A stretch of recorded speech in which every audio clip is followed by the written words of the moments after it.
नमस्कार दोस्तों, आप सबके लिए लेकर आए हैं द्विवेदी क्लासेस के द्वारा सामान्य हिंदी का महत्वपूर्ण टॉपिक समास, जो कि सभी प्रतियोगी परीक्षाओं के लिए बहुत ही महत्वपूर्ण है। चलिए स्टार्ट करते हैं। प्रश्न क्रमांक 10 देखिएगा दोस्तों। पहले पार्ट में 1 से लेके 9 तक और उसमें सभी समासों की परिभाषा उदाहरण सहित दी गई है, उसके प्रकार बताए गए हैं। अब दूसरे पार्ट में आपको 10 से आगे के प्रश्न बताए जाएंगे। देखिएगा प्रश्न क्रमांक 10, दीनानाथ में कौन सा समास है? तो देखिएगा इसमें समास होगा आपका दीनानाथ में दीनों के नाथ कर्मधाराय, दीनों के हैं जो नाथ कर्मधाराय समास। इसका सही आंसर होगा ऑप्शन नंबर 4 दीनानाथ। नेक्स्ट प्रश्न क्रमांक 11, मुख दर्शन में कौन सा समास है? मुख दर्शन, मुख का दर्शन, इसका सही आंसर होगा ऑप्शन नंबर 2 तत्पुरुष समास। इसमें मुख दर्शन में कौन सा समास है दोस्तों? तो मुख दर्शन में आपका तत्पुरुष समास है। नेक्स्ट प्रश्न क्रमांक 12, कौन सा बहुब्रीहि समास का उदाहरण है? इनमें आपको बहुब्रीहि समास का उदाहरण देखना है। तो देखिएगा दोस्तों, इसका सही आंसर होगा ऑप्शन नंबर 3 पंचानन, क्योंकि इसका क्या है, बहुब्रीहि समास का तीसरा अर्थ निकल के आएगा पंचानन का। 5 हैं आनन जिसके, अर्थात भगवान शंकर जी। तो इसका सही आंसर होगा ऑप्शन नंबर 3 पंचानन। पंचानन में आपका बहुब्रीहि समास होगा, या बहुब्रीहि समास का उदाहरण इसमें क्या होगा? पंचानन। नेक्स्ट प्रश्न क्रमांक 13, निशाचर में कौन सा समास होता है? तो देखिएगा दोस्तों, निशाचर में बहुब्रीहि समास होगा, क्योंकि इसमें भी क्या है, तीसरा पद महत्वपूर्ण होता है। तो रात में विचरण करने वाला यानी कि राक्षस। तो इसका सही आंसर होगा ऑप्शन नंबर 4 बहुब्रीहि समास। नेक्स्ट प्रश्न क्रमांक 14, चौराहा में कौन सा समास है? देखिएगा, चौराहा में आपका पहला पद संख्यावाचक आया है, इसलिए चौराहा में आपका कौन सा समास होगा? तो आपका द्विगु समास होगा। इसका सही आंसर होगा ऑप्शन नंबर 1 द्विगु समास। नेक्स्ट प्रश्न क्रमांक 15, 10 मुख में कौन सा समास होगा? तो देखिएगा दोस्तों, 10 मुख में अर्थात 10 हैं आनन जिसके, 10 मुख या 10 आनन, तो किसके हैं? रावण के हैं। तो इसका तीसरा अर्थ रावण निकल के आ रहा है, इसलिए इसका सही आंसर होगा ऑप्शन नंबर 4 बहुब्रीहि समास। नेक्स्ट प्रश्न क्रमांक 16, सुपुरुष में कौन सा समास है? देखिएगा, सुपुरुष में इसमें कौन सा समास होगा? तो सुपुरुष में आपका कर्मधारय समास होगा। इसका सही आंसर होगा ऑप्शन नंबर 2 कर्मधारय समास। नेक्स्ट प्रश्न क्रमांक 17, पंचवटी में कौन सा समास होगा? इसमें भी देखिए दोस्तों, पहला शब्द आपका संख्यावाची आया है, इसलिए इसमें द्विगु समास होगा। इसका सही आंसर होगा ऑप्शन नंबर 1 द्विगु समास। नेक्स्ट प्रश्न क्रमांक 18, पीताम्बर में कौन सा समास है? तो पीताम्बर में क्या होगा? आपका बहुब्रीहि समास का उदाहरण है पीताम्बर, इसलिए इसका सही आंसर होगा बहुब्रीहि समास ऑप्शन नंबर 4 इसका सही आंसर होगा। नेक्स्ट प्रश्न क्रमांक 18, नरोत्तम में कौन सा समास होगा? तो नरों में उत्तम है, नरों में उत्तम, नरोत्तम, यह तत्पुरुष समास का उदाहरण होगा।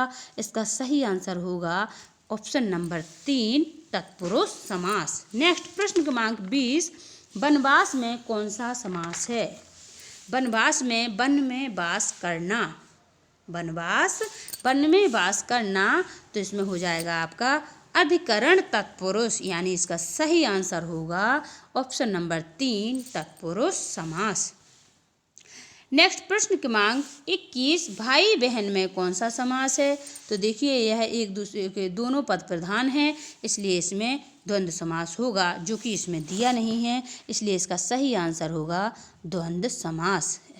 देखिएगा दोस्तों, इसके गलत हैं, इसका सही आंसर आप नोट कीजिएगा, द्वंद्व समास, भाई बहन में द्वंद्व समास होता है। नेक्स्ट प्रश्न क्रमांक 22, चतुर्भुज में कौन सा समास है? चतुर्भुज में कौन सा समास है? तो चतुर्भुज में 4 हैं भुजाएं जिसकी, अर्थात ब्रह्मा जी। तो इसका तीसरा पद विशेष हो रहा है, इसलिए इसमें बहुब्रीहि समास होगा। इसका सही आंसर होगा ऑप्शन नंबर 1 बहुब्रीहि समास। नेक्स्ट प्रश्न क्रमांक 22 वही रिपीट होकर आया है। चतुर्भुज में कौन सा समास है? तो चतुर्भुज में बहुब्रीहि समास है। इसका सही आंसर होगा ऑप्शन नंबर 1 बहुब्रीहि समास। नेक्स्ट प्रश्न क्रमांक 23 नील कमल में कौन सा समास है? देखिए नील कमल में कौन सा समास होगा? तो दोस्तों कमल की विशेषता बताई जा रही है नील, तो इसमें कर्मधाराएं विशेषता कर्मधाराएं समास होगा। इसका सही आंसर होगा ऑप्शन नंबर 2 कर्मधाराएं समास। नील कमल में कर्मधाराएं, कमल की विशेषता कि वो नीला है, नील कमल। देखिए बीएड 2004 में ये पेपर कई बार, ये क्वेश्चन कई बार पेपरों में रिपीट होकर आए हैं। ये पेपर परीक्षा की दृष्टि से बहुत ही ज़्यादा महत्वपूर्ण है।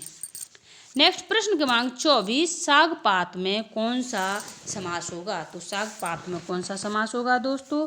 साग पात में द्वंद्व समास होगा। इसका सही आंसर होगा ऑप्शन नंबर 1 द्वंद्व समास, साग और पात। नेक्स्ट प्रश्न क्रमांक 25 कन्यादान में कौन सा समास है? कन्यादान, कन्या का दान, तो इसका सही आंसर होगा तत्पुरुष समास। इसका सही आंसर होगा ऑप्शन नंबर 3 तत्पुरुष समास। कन्यादान में कौन सा समास होगा? तो कन्यादान में कन्या का दान तत्पुरुष समास होगा। देखिए दोस्तों पीसीएस 2003 में ये पेपर में आया हुआ क्वेश्चन है।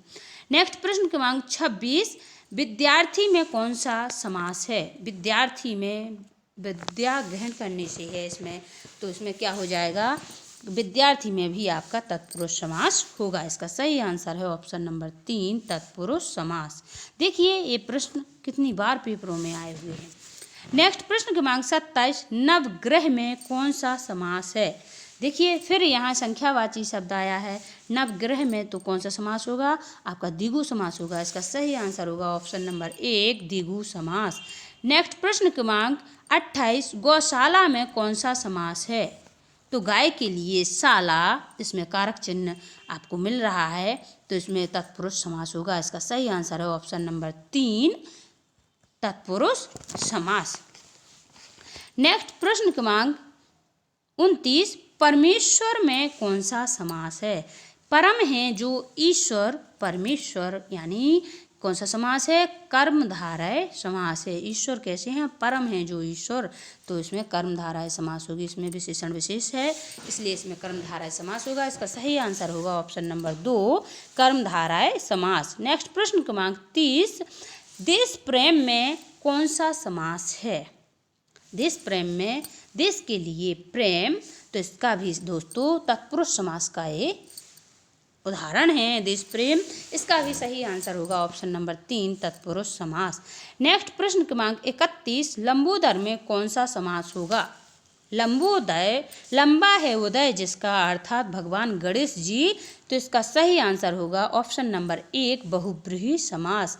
ऐसा समास जिसके दोनों पद अप्रधान होते हुए किसी तीसरे पद की प्रधानता बताई जाती है, वहाँ पर दोस्तों बहुब्रीहि समास होता है, तो इसका सही आंसर होगा ऑप्शन नंबर 1 बहुब्रीहि समास।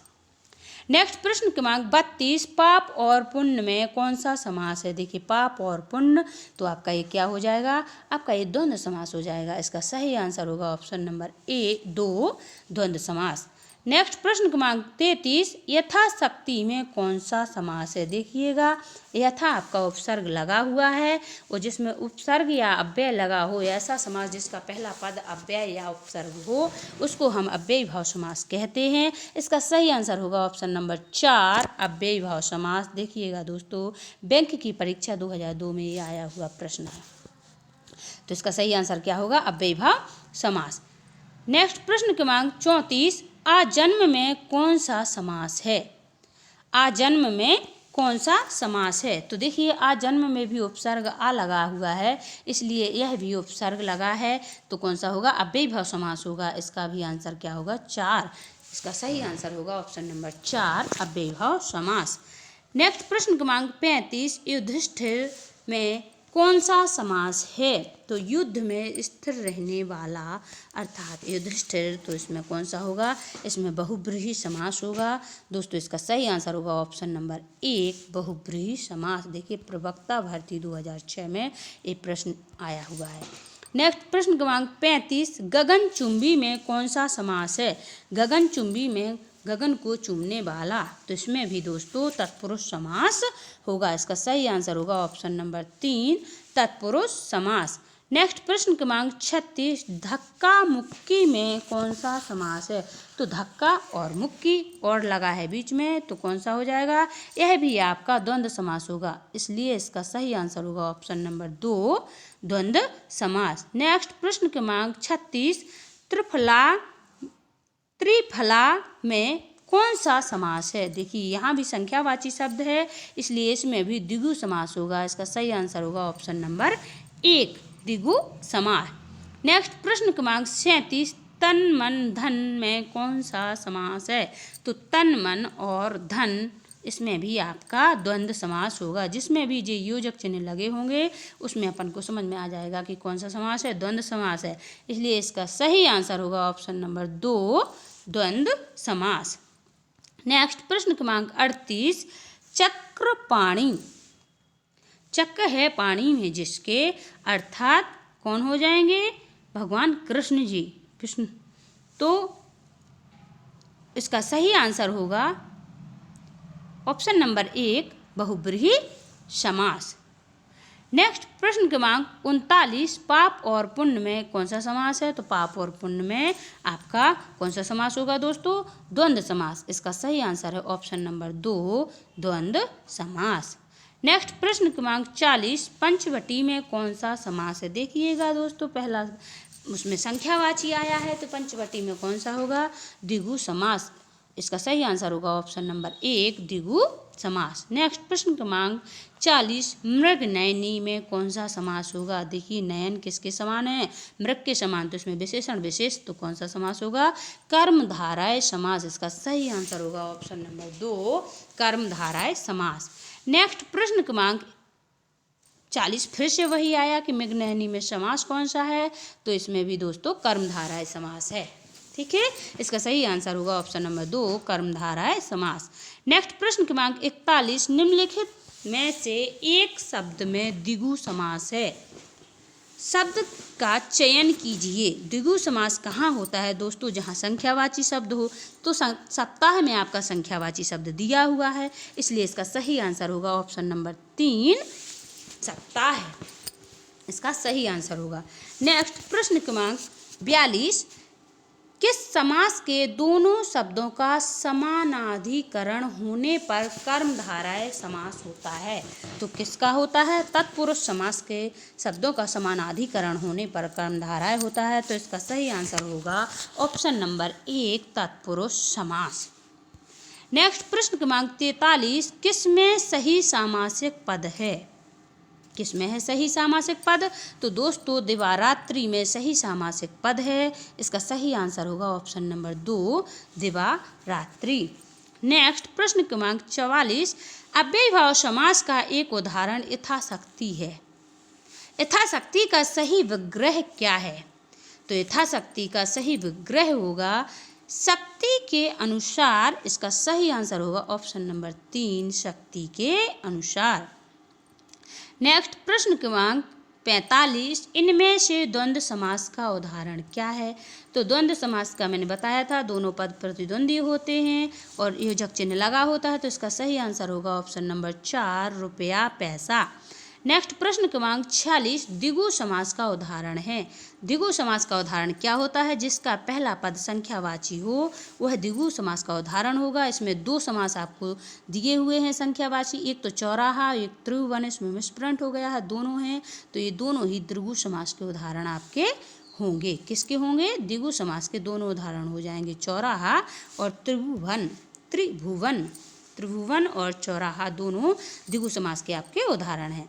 नेक्स्ट प्रश्न क्रमांक 48, चौराहा शब्द में समास है। तो देखिएगा दोस्तों, चौराहा शब्द में फिर आपका एक संख्यावाची आया है पहला पद, तो द्विगु समास होगा। इसका सही आंसर होगा ऑप्शन नंबर 2 द्विगु समास। देखिएगा यूपीटीईटी 2017 एक प्रश्न आपके परीक्षाओं में कई बार रिपीट हुए हैं। 49वां प्रश्न क्रमांक 49, चराचरम शब्द में कौन सा समास है? तो देखिए चराचरम में चर और अचर, इसमें आपका कौन सा समास होगा दोस्तों? द्वंद्व समास होगा। इसका सही आंसर होगा ऑप्शन नंबर 2 द्वंद्व समास। देखिएगा दोस्तों यूपीटीईटी 2016। नेक्स्ट प्रश्न क्रमांक 50, कर्म तत्पुरुष समास का उदाहरण निम्न में से कौन सा है? कर्म तत्पुरुष का, तो लोम हर्षक कर्म तत्पुरुष समास का उदाहरण है। इसका सही आंसर होगा ऑप्शन नंबर 1 लोम हर्षक।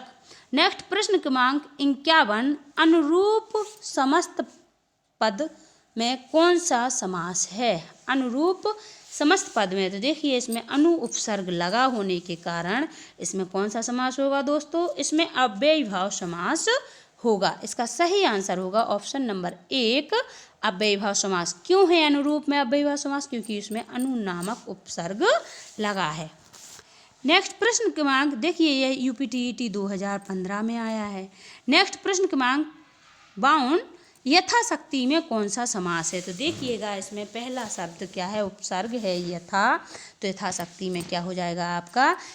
प्रश्न क्रमांक 52 का सही आंसर होगा ऑप्शन नंबर 1 अव्ययीभाव समास। नेक्स्ट प्रश्न क्रमांक 53, रघुपति में कौन सा समास है? रघुपति में, तो भगवान राम से यहाँ संबंध होता है रघुपति का, तो इसमें कौन सा समास होगा दोस्तों? इसका तीसरा अर्थ राम निकलता है, तो इसका आंसर होगा ऑप्शन नंबर 4 बहुब्रीहि समास। देखिएगा दोस्तों यह 2014 में पेपर में आया है। नेक्स्ट प्रश्न क्रमांक 54, बहुब्रीहि समास का उदाहरण नहीं है।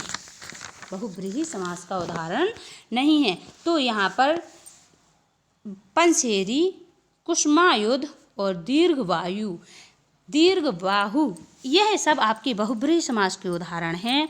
लेकिन बारहसिंगा आपका बहुब्रीहि समास का उदाहरण नहीं है, क्योंकि इसमें पहला पद संख्यावाची 12 दिया हुआ है, इसलिए यह का सही आंसर ऑप्शन नंबर 2 होगा।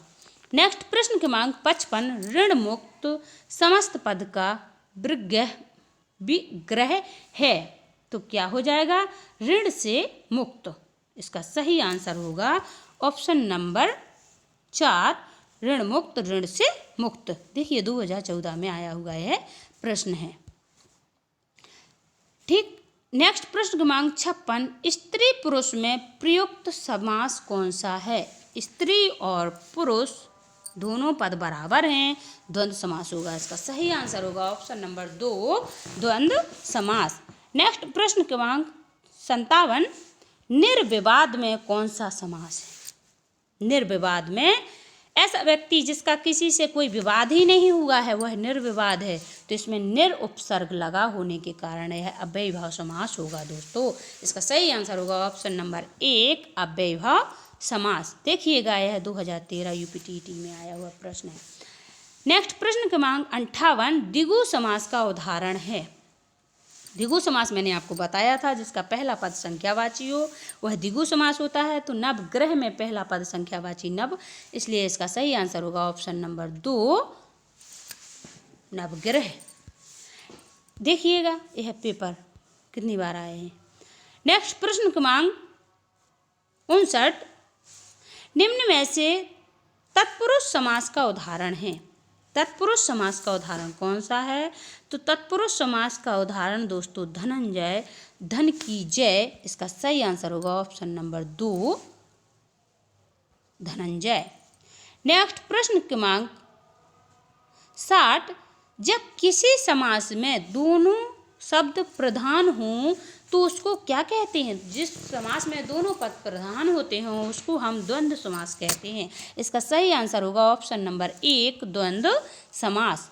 नेक्स्ट प्रश्न क्रमांक 60, जिसमें पहला पद संख्यावाचक हो और किसी समूह विशेष का बोध कराए। पहला पद संख्यावाचक हो, किसी समूह विशेष का बोध कराए, उसको हम क्या कहते हैं दोस्तों? उसको हम द्विगु समास बोलते हैं। इसका सही आंसर होगा ऑप्शन नंबर 2 द्विगु समास। नेक्स्ट प्रश्न क्रमांक 61, द्वंद्व समास है। नर नारी, लंबोदर, अंधकूप, शरणागत। तो इसका द्वंद्व समास इसमें कौन सा होगा दोस्तों? इसका सही आंसर होगा ऑप्शन नंबर 1, नर और नारी। नर और नारी में द्वंद्व समास आपका होगा।